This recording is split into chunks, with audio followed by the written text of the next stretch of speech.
3년 동안 주님과 함께 생활한 제자들이었습니다. 그렇지만 주님이 죽음에서 다시 살아나셨다라는 사람들의 말은 믿을 수가 없었어요. 이게 너무나 믿기 힘든 말이었다라는 것이죠.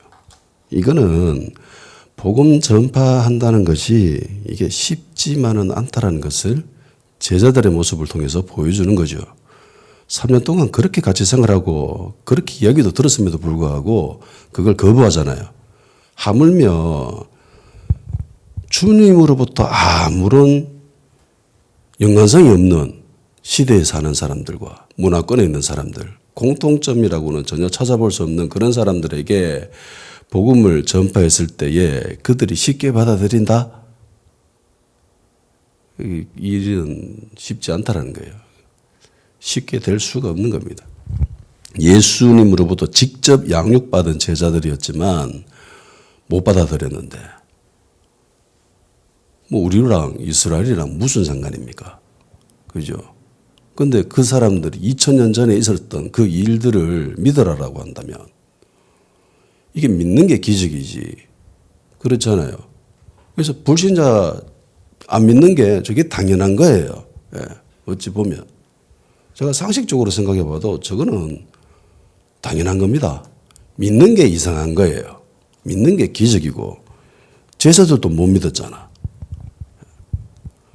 가끔 어떤 사람들이 이야기합니다. 전도가 쉽다고. 이러면서 뭐 전도 집회하고 뭐 부흥회도 하고 그러는 데도 있었죠.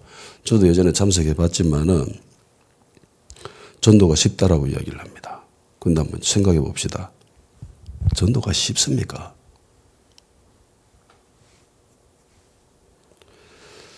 전도 어렵습니다. 전도가 쉬울 수가 없어요.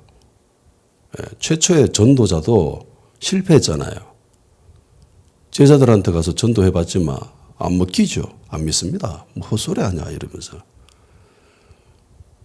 헛거 받겠지, 귀신 받겠지, 천사 받겠지 뭐 이런 식으로 이야기를 했지 안 믿죠. 마귀 아래 종노릇하면서 살아가는 사람들입니다. 죽어가고 있는 영혼이에요. 죽어있는 상태죠. 근데 그 영혼에게 복음을 전가해가지고 그 사람이 생명으로 옮겨지는 일, 이건 기적 같은 일입니다. 참으로 놀라운 일입니다. 근데 이 일이 쉽다?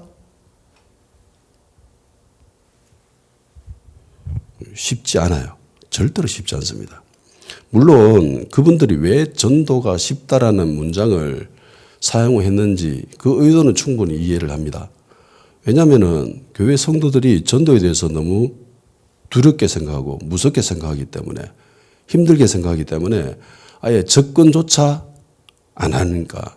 그래서 접근을 좀 더 쉽게 하고자 전도가 쉽다라고 그렇게 이야기를 하고 가르쳐 주기도 하고 그렇게 하는 거죠.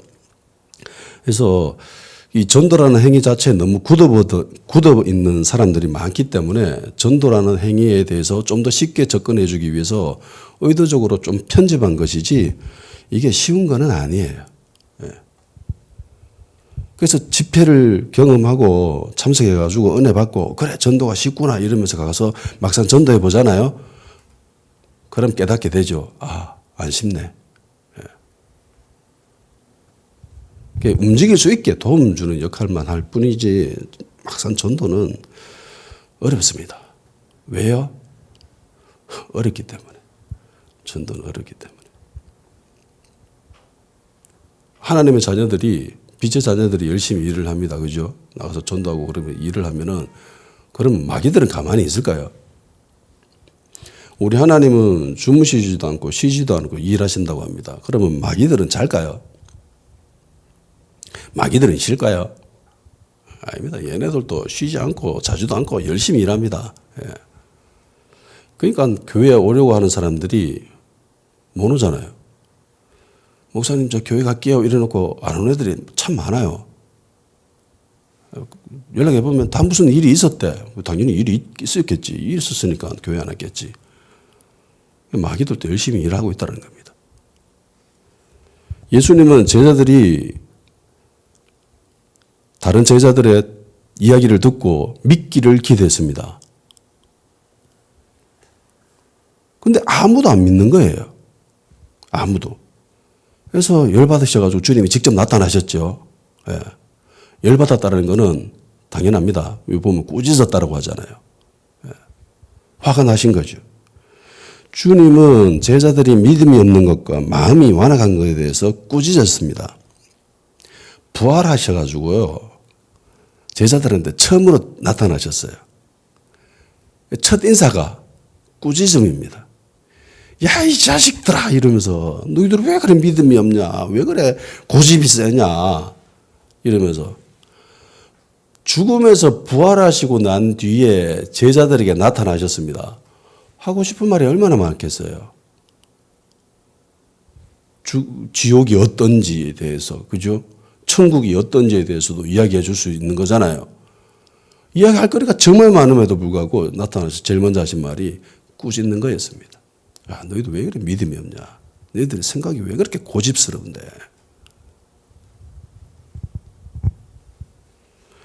이것은 다른 의미를 풀게 되면 이렇게 되는 거예요. 예수님은 단지 얘네들이 전해 듣고 믿을 것을 기대했습니다.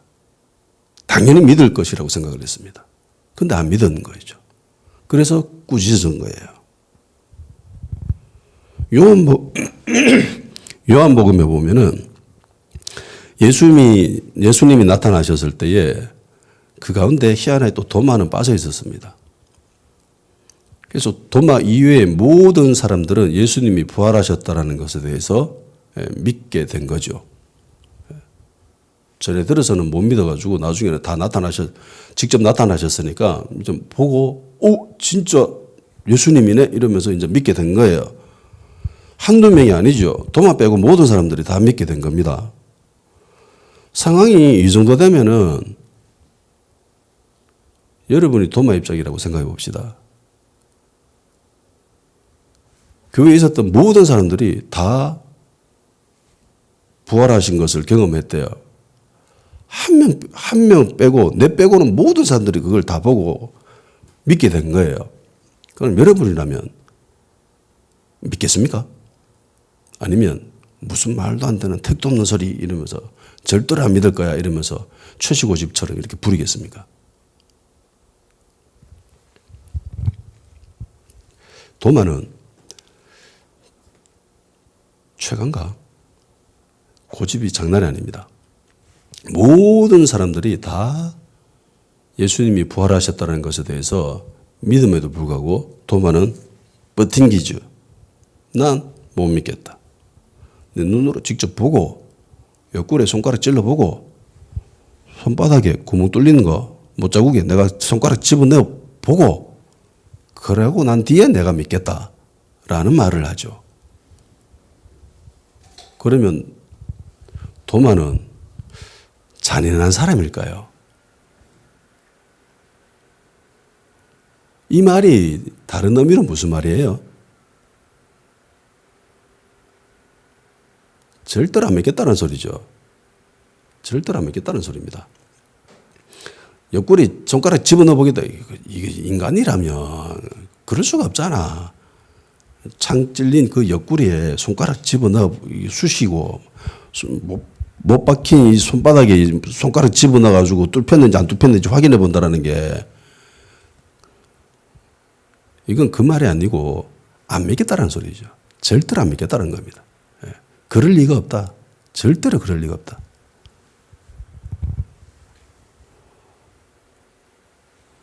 제 어릴 때 초등학교 때 저 때는 국민학교였죠. 한 3학년 때쯤인가 뭐 2학년 뭐 요 정도 됐을 거예요. 그때 뭐 매스컴도 없고 뭐 TV밖에 없고 뭐 뉴스거리도 없고 갑자기 불현듯 주변에 있는 모든 사람들이 구미호 이야기를 합니다. 구미호 이야기. 꼬리 학교 달린 구미호 와가지고 사람 홀려가지고 심장 빼먹는다 이러면서 모든 애들이 다 그 이야기예요. 처음에는 헛소리라고 했죠. 말도 안 되는 헛소리다 이러면서. 그래도 어느 정도 생각은 있었나이기 때문에 저게 헛소리다라는 건 정도는 알아요. 그래서 무시했죠. 근데 몇몇 애들이 이걸 진실처럼 믿기 시작하는 거예요. 진짜라고 이야기하면서 급기야 아래 마을에 어떤 애 하나가 홀려가지고 죽었다라는 거야. 왕래도 없는 그런 동네거든. 완전 고립되어 있는 그런 동네인데 밑에 마을이 무슨 마을인지도 모르고 잘. 근데 그런 일이 있었대. 실제로. 무시했죠. 처음에는. 근데 모든 만나는 애들마다 다 그런 이야기 하는 거야. 그러면서 확인하는 거예요. 네 마늘 먹었나? 생마늘 먹었나? 생마늘 먹으면 괜찮대. 구미호가 안 온대. 잡아먹으려 하다가 이 시기 마늘 먹었구나 이러면서 안 먹는데, 안 놀린대. 그래서 마늘 먹은 사람들은 안 걷는다는 거야. 그래서 만나는 애들마다 네 생마늘 먹나 확인하는 게 안 먹었는데 안 먹으면 큰일 난다 이러면서 밑에 애들 지금 잡혀가지고 홀려가지고 정신 잃었다 이러면서 막 하도 만나는 애들마다 그런 이야기 하니까 제가 어떻게 했을까요? 먹었죠. 생마늘 먹었죠. 홀려 죽으면 안 되잖아. 만나는 애들마다 모든 사람들이 다 그런 이야기 하니까 나중엔 그게 믿겨지더라고. 그러면서 마늘 먹었습니다. 역시 대한민국은 마늘의 민족이죠. 근데 도마는 저보다 확실히 주관이 더 강하고 고집도 센 사람입니다. 끝까지 자기 생각대로 하죠. 내 생각이 맞다. 이게 얼마나 도마가 이게 희한한 사람인지 알 수 있는 게 다른 모든 제자들은요, 복음이 동진합니까? 서진합니까? 이스라엘 기준으로. 서쪽 방향으로 갑니까? 동쪽 방향으로 갑니까?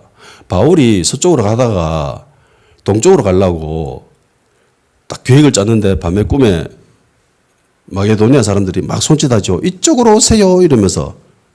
그래서 바다 건너서 배 타고 바다 건너가잖아요. 복음은 이스라엘 기점으로 해서 서쪽으로 움직이죠. 그죠?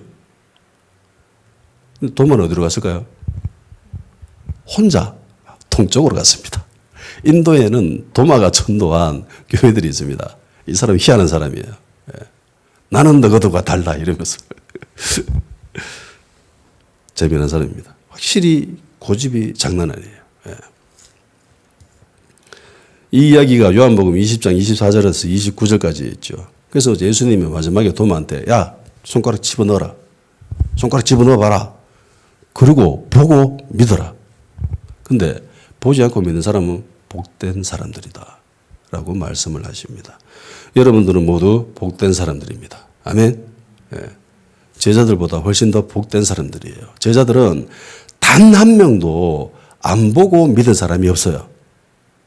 그렇죠? 모든 제자들이 다 보고 난 뒤에 믿었습니다. 그거는 아무나 할 수 있는 거예요.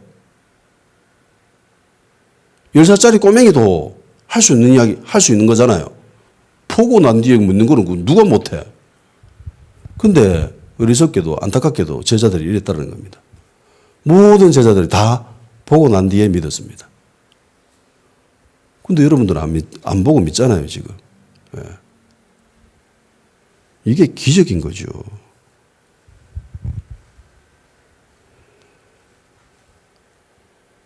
그런데요, 예수님이 이들에게 나타나셔가지고 복음을 전해라 라고 말씀을 하십니다. 한번 보세요. 지금 자기들이 지금 어떤 상황입니까? 한 사람도 전에 듣기만 해서는 안 믿은 사람들이에요. 그런데 예수님이 나타나가지고 야 이제 너희들이 바ton 받아서 전해줘 라고 이야기합니다. 자기들 몸소 처음 해봤잖아요. 안 믿는다라는 걸. 그죠? 그런데 이걸 지금 자기들이 해야 됩니다.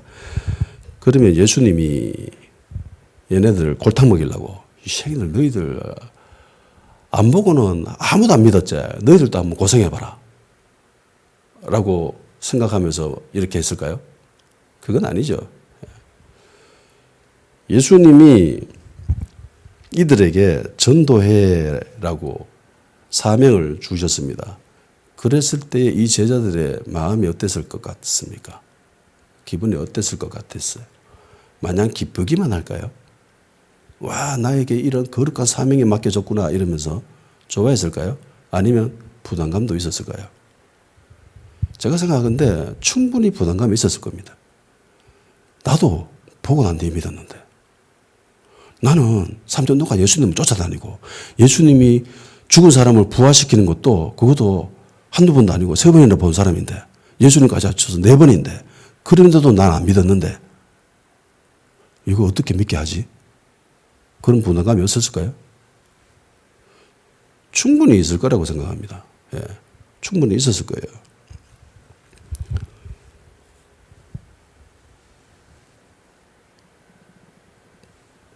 자기들 경험에 미뤄봐서 이런 생각도 했을 겁니다.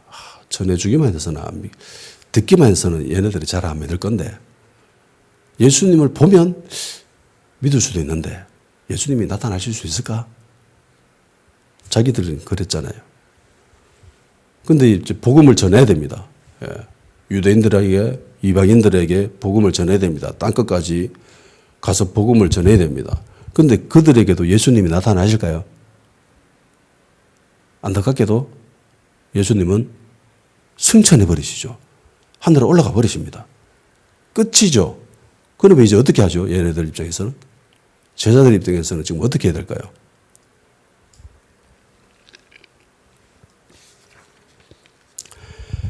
예수 그리스도를 믿으면 구원을 받습니다. 이거는 이스라엘의 그 긴 역사 속에서 모든 이스라엘 백성들이 기다리던 궁극적인 열쇠가 이제 그들 손에 들게 된 거예요. 구원의 그리스도. 자기들의 조상들은 그거 하나만 기대하면서 이때까지 살아왔는데 드디어 자기들 눈앞에 그게 현실이 된 거예요. 그러니까 유대인 입장에서 이거는 굉장히 거룩한 사명인 겁니다. 단순히 부담스럽고 고생스러운 것만은 아니라 이건 굉장히 영광스러운 일인 거예요. 유대인 입장에서는. 믿으면 구원을 받고 믿지 않으면 정죄받습니다. 이 기준을 전해주는 사람이 핵심 역할을 하잖아요. 그죠? 한 사람의 인생을 결정해 버릴 수 있는 아주 놀라운 일들을 이 사람들을 통해서 전도자의 삶으로 통해서 일어나게 됩니다. 한 인생이 구원받는가 아니면 심판받는가 이거는 이들의 역할에 달리게 되는 거예요. 그래서 얼마나 중요한 일입니까? 그래서 이전까지 하는 차원이 다른 부담감으로 제자들한테 오는 거예요. 굉장히 거룩한 부담감이고 성스러운 부담감이죠. 그래서 주님은 이 영광스러운 전도의 길에 그냥 단순히 말씀만 하신 것이 아니라 권능도 주시죠. 네. 다 같이 읽어봅시다. 17절에서 18절. 시작. 믿는 자들에게는 이는 표적이 따르리니 곧 그들이 내 이름으로 귀신을 쫓아내며 새 방언을 말하며 뱀을 집어올리며 무슨 독을 마실지라도 해를 받지 않으며 병든 사람에게 손을 얹은즉 나으리라 하시더라. 아멘. 믿는 자에게는 표적이 있다고 하죠. 표시를 남긴다랍니다. 마크가 있대요. 흔적이 있답니다. 이게 5개입니다. 예수님 이름으로 귀신을 쫓아내고 새 방언 말하고 뱀을 집어 올리고 무슨 독을 마셔도 해를 받지 않고 병든 사람에게 손을 얹은 즉 않습니다.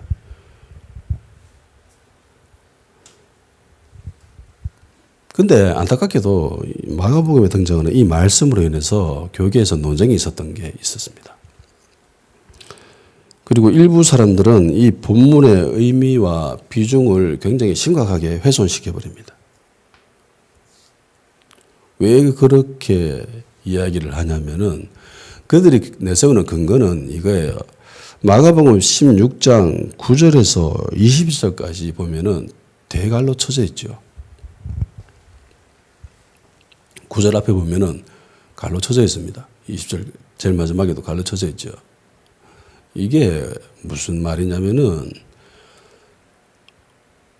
성경에 진보는 없잖아요. 다 사본들밖에 없습니다. 그리고 그 사본들도 종류가 굉장히 많습니다.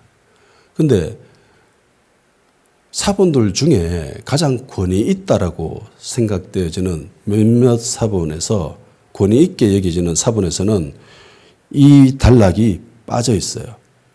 이 부분이. 별로 비중이 없는 의미를 두지 않는 사본에 이 부분이 기록되어 있습니다. 그래서 사람들이 이야기하는 거죠. 이거는 원래 마가복음 이야기가 아니다. 라고. 실제로 헬라어 원문을 살펴보면요. 마가복음에 기록되어 있는 문체와 그리고 9절부터 20절까지 있는 문체가 다릅니다. 분위기가 완전 달라요. 상던지는 단어도 다르고 해서 확실하는 거죠. 이거는 완전히 다른 이야기다. 라고 그렇게 생각하는 사람들이 있는 거죠. 그러면서 이거는 정령으로 취급될 수 없다라고 이야기하는 사람들도 있고 설령 취급을 한다 하더라도 동일하게 의미를 부여해서는 안 된다라고 이야기하는 사람들도 있습니다. 왜냐하면 9절에서 20절 사이에 그들이 생각하기에 굉장히 불편한 부분들이 있기 때문에 9절에서 20절 사이에 뭐가 그들을 불편하게 할까요? 제자들이 안 믿었는 거? 나머지는 대부분 받아들이는데 꺼리낌이 별로 없는데 몇몇 군데에서 굉장히 좀 불편한 부분들이 있습니다. 제자들이 믿지 않았던 것은 뭐 상관없잖아요. 그죠? 그리고 온천하에 다니면서 복음 전해라. 뭐 믿으면 구원받고 안 믿으면 정죄받는다. 이런 것들 별로 불편스럽지 않죠. 그런데 17절, 18절은 조금 불편합니다. 어떤 사람들은 예수님을 믿는 거, 전도하는 거, 복음을 받아들이는 거, 이것은 단순히 성경을 공부하고 이해하고 깨닫게 되면은 된다라고 생각하는 사람들이 있습니다. 그러니까 복음을 전하고 그리고 그 복음을 받아들이고 이게 생각해 보세요. 인간의 육체적인 영역에서 이게 변화가 일어납니까? 없지요.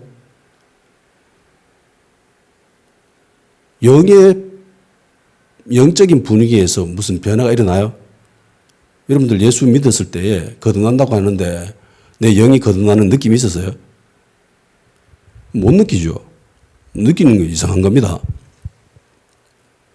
그러면 복음을 전하고 복음을 받아들이는 것은 우리 신체 어느 부분에서 일어나는 일이라고 생각합니까? 대부분 사람들이. 이거죠. 머리에서 일어난다. 지적인 영역에서 일어난다라고 생각합니다. 복음 전하는 사람도 어디에 주안점을 둬요?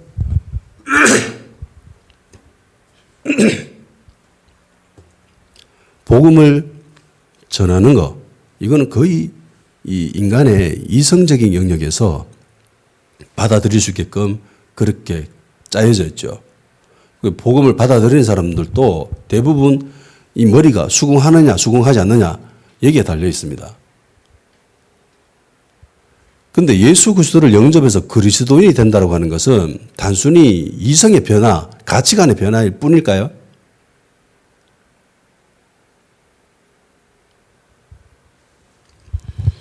우리 인체 전반적인 영역에서 변화가 일어납니다. 그죠? 그래서 예수님을 받아들이고 영접해서 하나님의 자녀가 된다는 것은 영혼육 모든 분야에서 전인격적인, 전인체적인 변화가 동반되어지는 일입니다. 어떤 부분에서는 급진적으로 확 일시에 변화되는 것도 있고요. 어떤 부분에서는 서서히 변화되는 것들도 있죠. 실제로 예수님 믿고 병 고침 받은 사람들이 굉장히 많습니다. 예수님 믿고 살아가면서 질병에서 자유함 받은 사람들도 많죠. 제가 아는 한 목사는, 후배 목사는 어렸을 때 초등학교 저학년 때 눈이 거의 뭐 안경 벗으면 사람을 분간하지 못하는, 걸어 다닐 수조차 제대로 걸을 수조차 없는 그런 시력을 가졌어요. 그런데 예수님 모태신앙이기 때문에 예수님 계속 믿고 생활하다가 나중에 성령으로 인해서 안경을 벗었습니다. 지금 얘는 안경 벗고 생활해요. 그러니까 예수님 믿고 변화되는 것은요, 인체 전반적인 영역, 전 영역에서 벌어지는 일이에요. 그래서 예수님이 복음을 전할 때에 예수님을 믿는 자들에게는 이런 표시가 있다, 이런 흔적이 있을 거야 라고 하는 이 말씀이 이게 쓸데없는 말은 아니에요. 사도신경 보세요. 아니, 사도행전을 보십시오. 이 이야기가 다 나오잖아요. 그죠?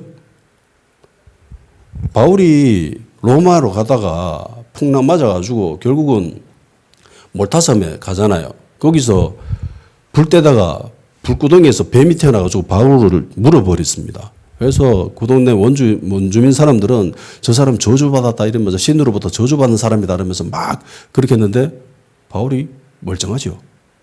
그거 보고 와, 저 사람은 또 신이다 이러면서 뭐 어떠저라고. 그러니까 바울은 뱀에게 물려도 아무렇지 않았습니다. 그리고 예수님 이름으로 귀신을 쫓아내는 일 얼마나 많아요. 사도행전에. 새 방언 말하고 당연히 나오죠.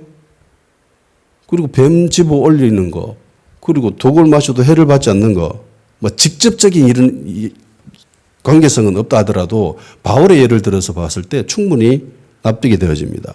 병든 사람에게 손을 얹는 낫는 거, 이건 뭐 사도행전에 수두룩 삐삐합니다. 그죠?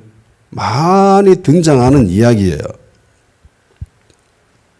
무슨 독을 마셔도 해를 받지 않는다라는 말씀은 성경에서 이루어진 것은 찾아볼 수는 없습니다만 초대교회 역사를 기록한 책에 보면은 이 이야기들이 등장합니다.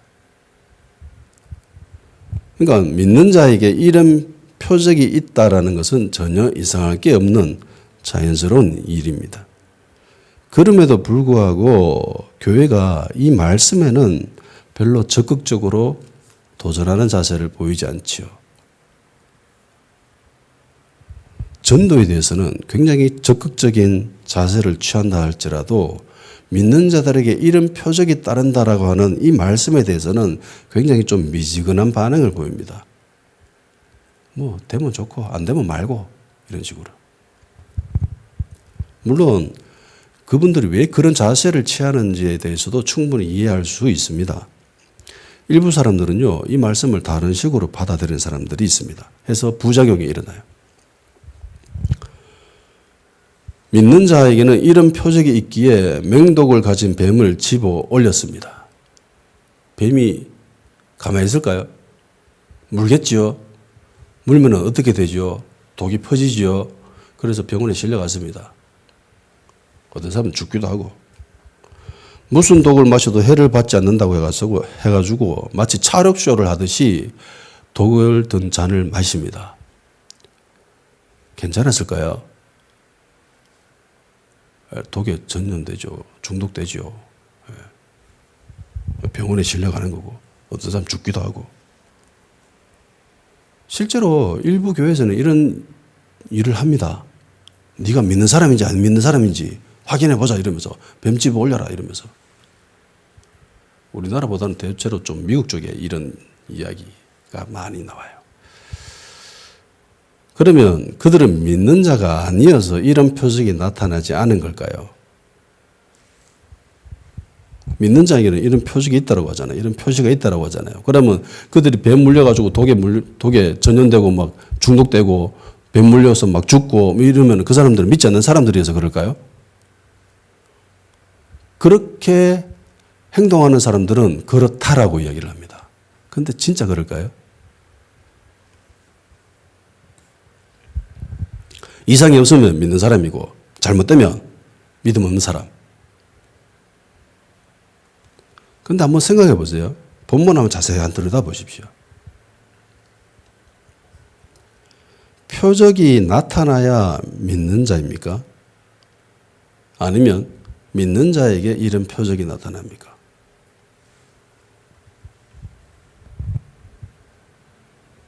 무엇이 우선순위예요?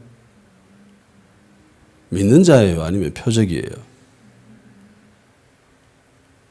표적이 먼저 나타나는 거 없죠. 표적은 마크입니다. 흔적이에요. 뭐 상처라고도 생각할 수 있죠. 흔적이 먼저 나타나는 일은 없잖아요. 지나가고 난 뒤에 흔적이 생기는 거잖아. 그죠? 표시라고 하는 것은 무슨 행동을 하고 난 뒤에 그 표시가 나오는 겁니다. 이거를 반대로 해석하면 안 된다는 겁니다. 표적이 나타나야 그리스도인인 것이 아니라 그리스도인이면은 이런 표시가 나타나는 거예요. 근데 여기 또 단서가 붙지요. 모든 그리스도인들이 무조건 표적이 나타납니까?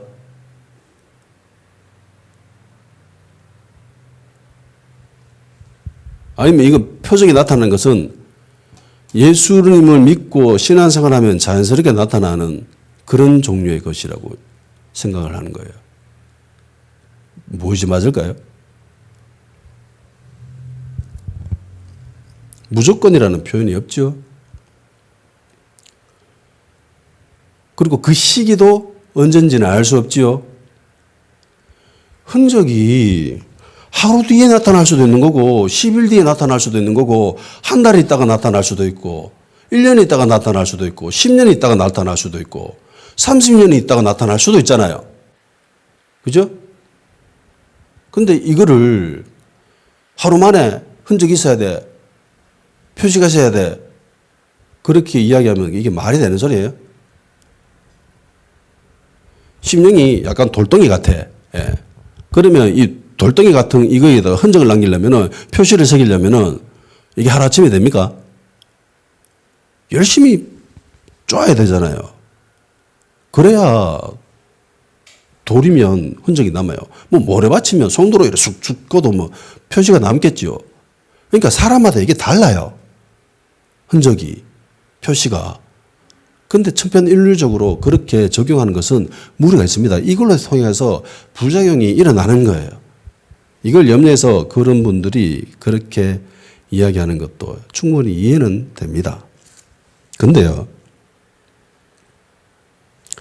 이 말씀이 부작용이 있다 해서 이 믿음의 자세를 포기해버리는 것은 이거는 제가 생각하기에 옳지 않습니다.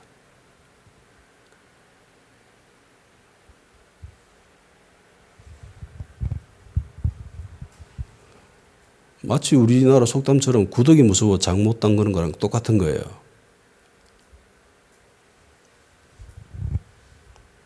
근데 오늘날 감사하게도 대부분 많은 부분에서 이런 영적인 영역에 회복이 있습니다. 요즘은 교회들이 이런 부분에 대해서 그렇게까지 민감한 반응은 안 보여요. 근데 교회 역사를 살펴보면은 굉장히 여기에 대해서 터부시하고 심지어 이렇게 행동하는 사람들을 이단으로 몰아서 죽음으로까지 몰고 간 교회가 이런 일을 한 일들이 비일비재하게 일어났었습니다. 말씀이잖아요. 말씀입니다. 여기에 뿐만 아니라 다른 성경의 많은 부분에 있어서 이런 일들은, 기적 같은 일들은 벌어졌습니다. 예수님으로 귀신을 쫓아내고 새방언을 말하고 뱀을 집어들고 무슨 독을 마셔도 해를 받지 않고 병든 사람에게 손을 얹은 적 낫는 것, 이건 믿는 자들에게 따라오는 표적입니다. 표시입니다. 표적이 있어야만 믿는 자는 아니지만 믿는 자에게는 이런 표적이 있습니다. 아멘. 그래서 믿음이라고 하는 거는요, 올바른 방향성을 가지고 꾸준히 추구해야 됩니다. 믿음이 한번 있었다고 이게 절대로 변치 않습니까? 한번 해병은 영원한 해병이다 이러면서 한번 내가 믿음이 한 90%까지 올라갔으면 그 믿음이 절대로 떨어지지 않고 90% 유지하고 있습니까? 아니죠. 믿음은 가만히 있으면요 처집니다. 줄어들어요. 제자들이 늘 믿음이 충만한 상태로 있었어요? 아니죠. 어떤 때는 믿음 없을 때도 있었고 어떤 때는 믿음이 좋을 때도 있었고 그랬었습니다. 그러니까 믿음이라고 하는 거는요 유동적입니다. 움직인다는 거예요. 가변적입니다. 그래서 믿음이 적을 때도 있고 믿음이 많을 때도 있고 충만할 때도 있고 그런 거예요. 이런 일련의 과정들이 믿음 안에 들어있다는 겁니다. 그래서 믿는 자에게 이런 표적이 있다라고 하는 이 말씀, 그리스도인들이 충분히 추구할 만한 가치가 있겠지요. 제자들은요, 예수님을 보고 났어야 믿었어요. 아무도 듣기만 해서는 안 믿었다고. 심지어 도마는 자기 빼고 모든 제자들이 다 예수님 보고 예수님 죽음에서 부활하셨다고 했는데도 불구하고 도마는 끝까지 안 믿어요. 결국은 보고 나서야 믿잖아요. 그런데 우리가 단순히 예수님의 복음을 전하면서 전도하면서 그냥 지적인 영역에서 이해되어지는 수준으로 논리적으로 1, 2, 3, 4 그러니까 예수 믿어야 돼 라고 하는 이런 논리적인 접근으로 그 사람들이 예수님 믿는다? 이게 쉽겠어요? 제자들도 못했는 건데 제자들의 반의 반도 안 되는 그런 차원의 설득력을 가지고 접근해 가지고 그 사람들이 예수님 믿겠다? 이게 힘들다라는 겁니다. 그러면 어떻게 해야 돼요? 예수님 나타나면 돼요. 그런데 예수님 나타나실 수가 없죠. 왜요?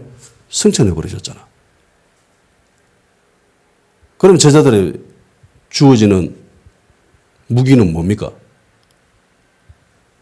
표적인 거죠. 마지막 절을 보십시오. 읽어봅시다. 시작. 제자들이 나가 두루 전파할새 주께서 함께 역사하사 그 따르는 표적으로 말씀을 확실히 증언하시니라. 아멘. 이 말씀이 진짜다라고 하는 거, 참이다라고 하는 거, 진리다라고 하는 거, 하나님이 함께 하심으로 말미암아 표적이 드러났다는 거예요. 믿는 자들의. 그러니까 이 표적이라고 하는 거 아까도 이야기했지만 믿음을 가지고 이거를 추구해야 돼요. 네. 내가 예전에는 믿음이 좋았지. 근데 지금은 엉망일 수 있잖아요. 그죠? 아, 저 목사님 옛날에는 완전 날아다녔는데, 근데 지금은 엉망일 수 있습니다. 근데 그 믿음의 자세, 방향성을 가지고 계속 꾸준하게 추구해야 된다는 겁니다.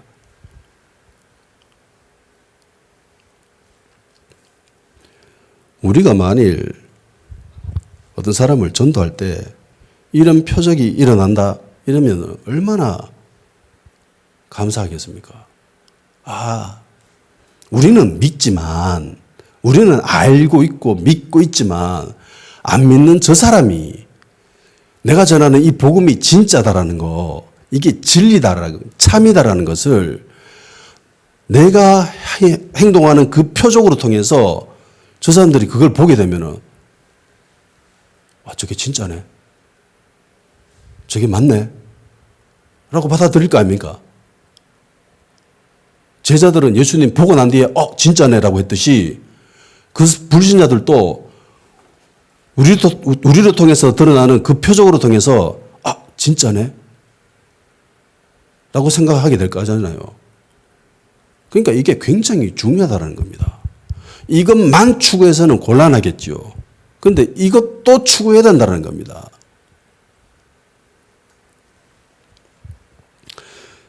사도행전 4장 29절 31절 한번 읽어봅시다.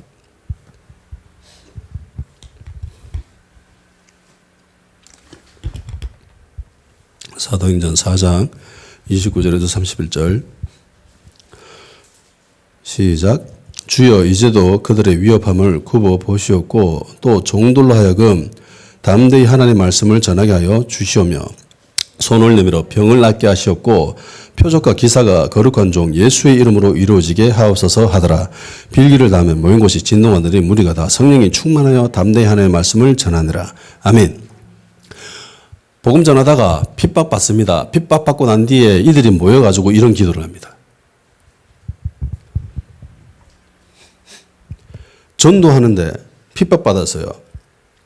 초대교회 성도들이 모여서 이 기도를 했습니다.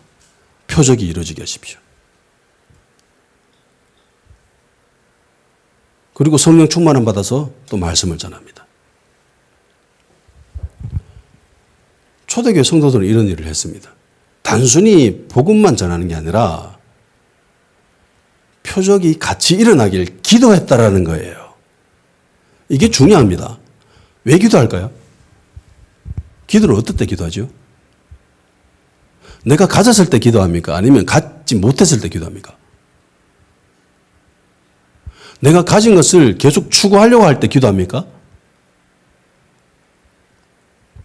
기도한다라는 것은 영원토록 이것이 내 것이다라고 할 때는 기도할 필요가 있어요, 없어요? 없어요.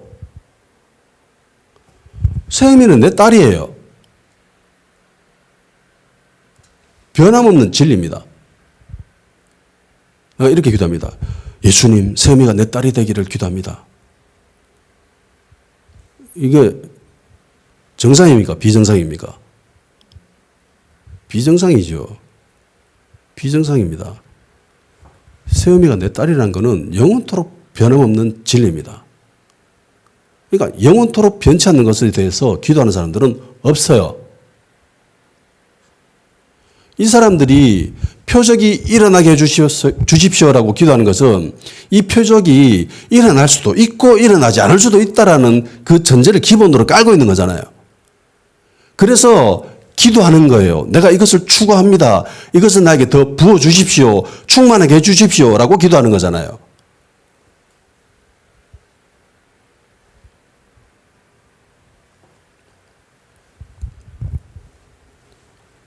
오늘날 교회도 이런 모습을, 이런 태도를, 이런 자세를 가져야 된다는 겁니다.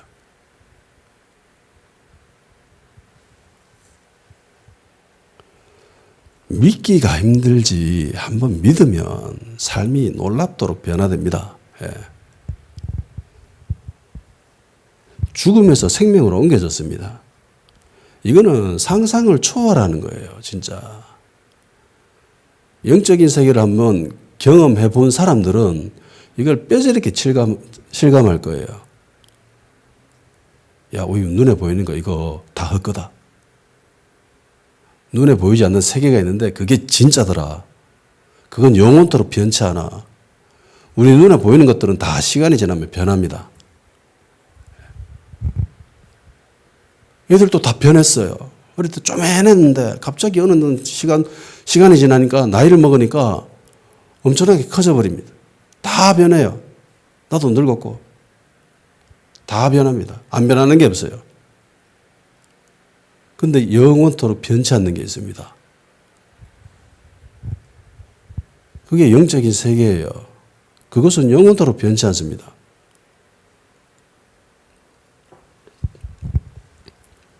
제자들은 도저히 이해가 되지 않았지만 예수님 보고 난 뒤에 믿었습니다.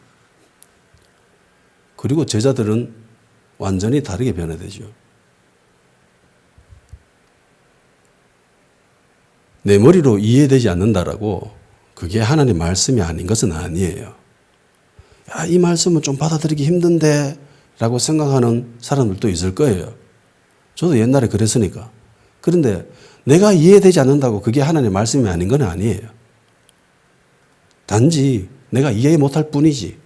이해 못하면 그냥 이해 못한 채로 그냥 말씀을 믿으십시오. 말씀은 내가 이해되고 난 뒤에 믿는 게 아니에요.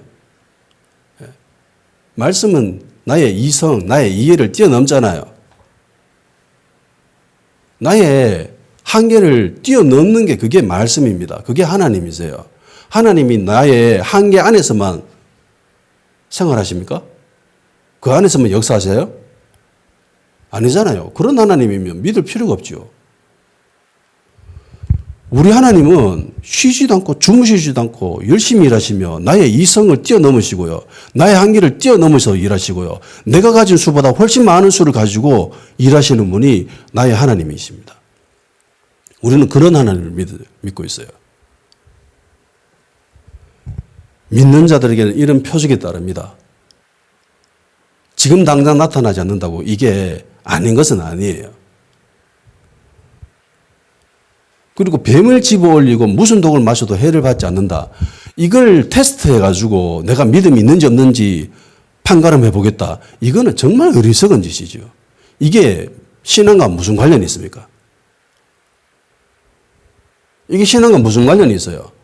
하나님의 영광과 무슨 관련이 있습니까? 그거 아니에요? 자기 공명심? 내가 이 정도 믿음이 있다. 그거 과시하기 위해서 하는 거지.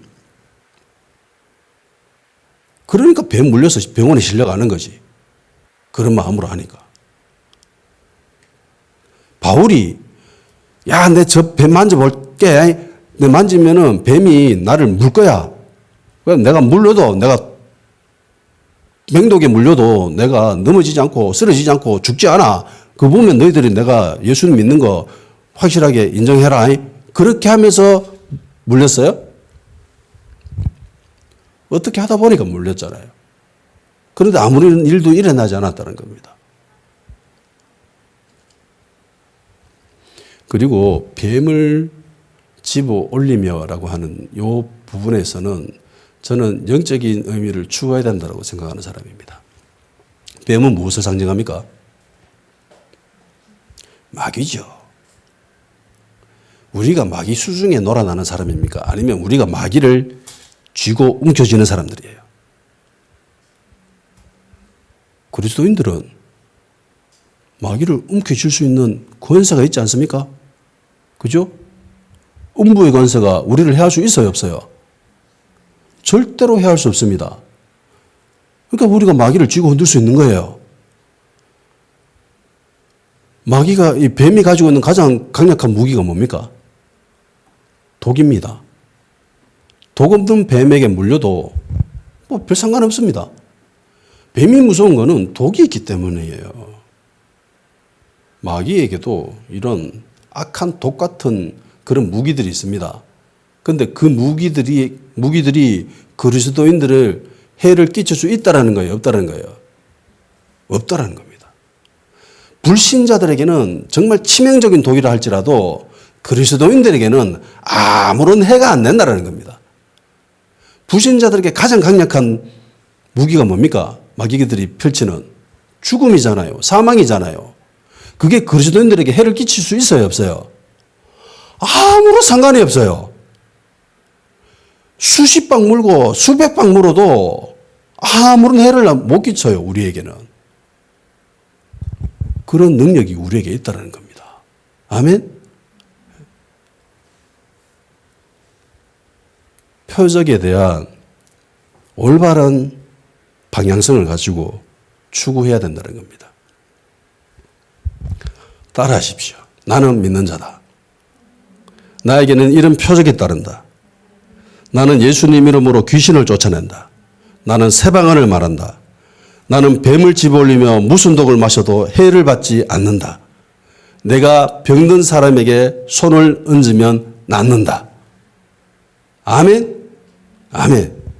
이런 자세를 가지고 기도해야 되는 거죠. 초대교회 성도들도 이것 때문에 기도했는데 초대교회 성도들보다 우리의 믿음이 좋아요? 아니잖아요. 그런데도 왜 이런 기도를 안 해요? 그분들은 그런 기도를 했는데 그분들보다 훨씬 못한 신앙을 가지고 믿음을 가지고 있는 우리들이 왜 이런 기도를 안 해요? 해야죠. 표적에 대한 올바른 믿음 가지고 추구해야 됩니다. 다 같이 기도하는 시간 가집시다. 전도의 사명을 감당할 수 있도록 주님 우리에게 능력을 부어주시옵소서. 그리고 마태복음 16장 17, 18절 말씀하신 이 표적에 대한 말씀이 우리에게 이루어지게 하여 주시고 전도를 방해하는 두루명이 떠나가고 복음의 능력으로 무장되어지게 하여 주시옵소서. 복음의 능력 그리고 표적이 나타나는 그런 교회가 되게 하여 주시옵소서. 그런 성도가 되게 하여 주시옵소서. 다 같이 기도하는 시간 가집시다.